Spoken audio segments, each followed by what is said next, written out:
ज्ञान ही है जो हमें प्रकाश की ओर ले जाता है। वास्तव में यह ज्ञान का सम्मान है। वह देखो धुआं उठा तब अंधकार बढ़ता है, आओ आओ आओ ज्ञान की दीप जलाएं, वही अंधकार बढ़ता है। Come light the lamp of knowledge, it displays the ignorance and brightens the human's life. So आओ आओ आओ ज्ञान की दीप जलाएं। As far as we all know that today is the birth anniversary of Dr. Sarvepalli Radhakrishnan, a man of letter, a renowned teacher and a great academician. It was his desire that this day should be celebrated as Teachers' Day.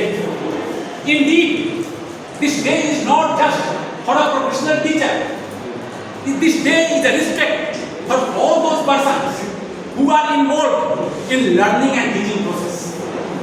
This is a tribute to all those who try or pursue to acquire knowledge, who acquire skills, arts and share it to others for the benefit of mankind.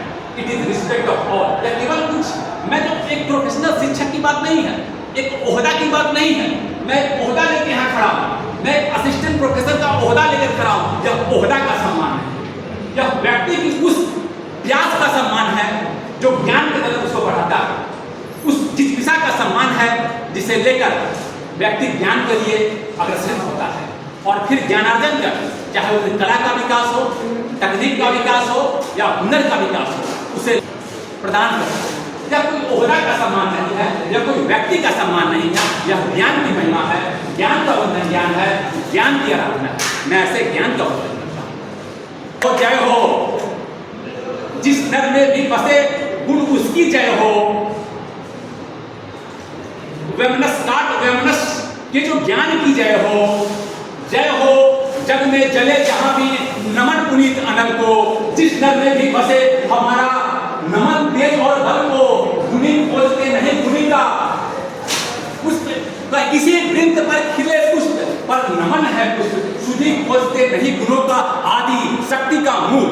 It is the flower which blossom that its fragrance, its elegance and its beauty, that is what that gets its depth. It is not, it doesn't matter whether it blossom in royal palace, royal gardens or in forest. यह जो पुष्प है वह अर्पण के योग्य है, उसकी जो फ्रेगनेंस है, उसकी जो नेक्टर है वह अर्पण के योग्य है। इसका कोई मोल नहीं कि वो कहाँ खिला, किसी वृंत पर